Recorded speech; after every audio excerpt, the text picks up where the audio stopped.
غزالي سبب عجاني مني مكو غزالك من الجايهاني خذي مالا خورد الروليا بتفيني البني دايني شوال فوكير مجير بعد فير برفير باراني أبكار غزالة من دربا من كتاب رواد الفلكلور السنجاري هاشم جلال حجي.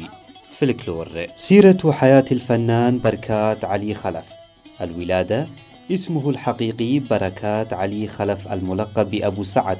ولد في عام 1982 في مجمع خانصور التابع لناحية الشمال، قضاء سنجار.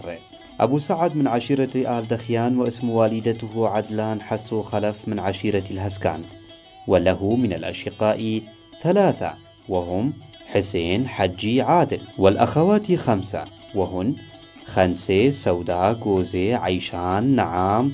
وعانى كثيرا في حياته منذ نعومة أظافره لأنه من عائلة فقيرة، وكان يعاني من فقر المدقع.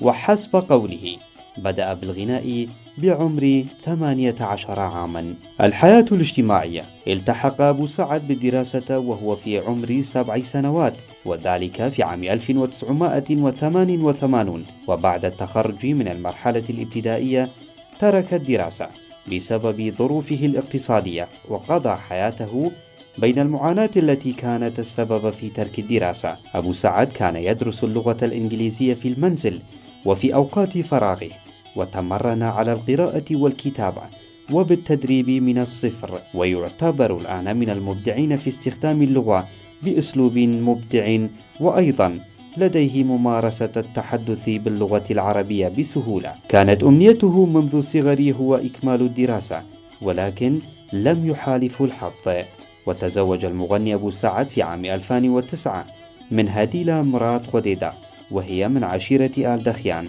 وأنجب منها 3 بنات وولد.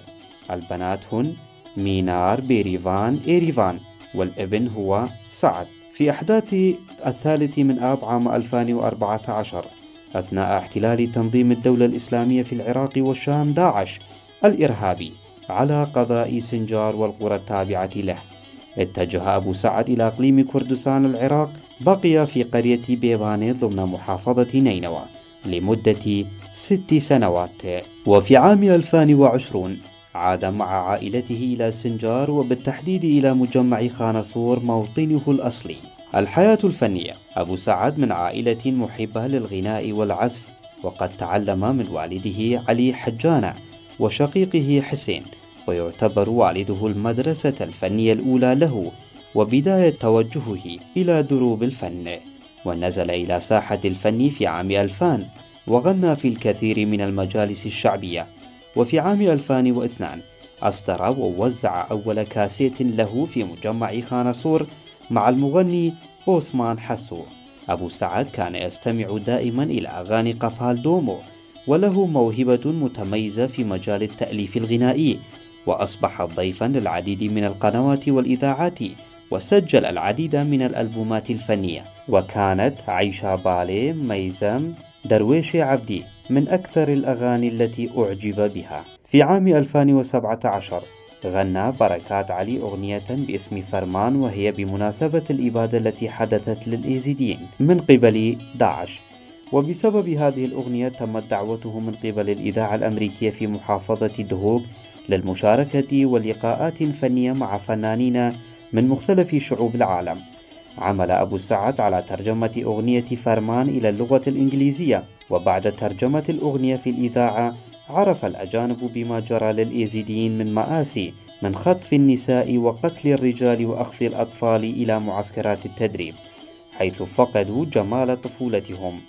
وتم إرسال الدعوة على أمل الغناء في أمريكا، لكن القنصلية الأمريكية رفضت الدعوة لأن الأغنية تتعارض مع مفهومها السياسي، حيث كانت أمريكا إلى جانب أكثر من 50 دولة إسلامية وغير إسلامية يقومون بدعم داعش في تلك الفترة. كان من ضيوف راديو شنغال، وقدم من خلال الراديو فنه المميز في الغناء والعزف على الطنبور البزق، ويحمل في صدره قرابة 250 أغنية فلكلورية. وغنى أبو سعد مع الكثير من فناني الفلكلور السنجاري سواء من الرواد الراحلين أو الحالين في ساحة الفن.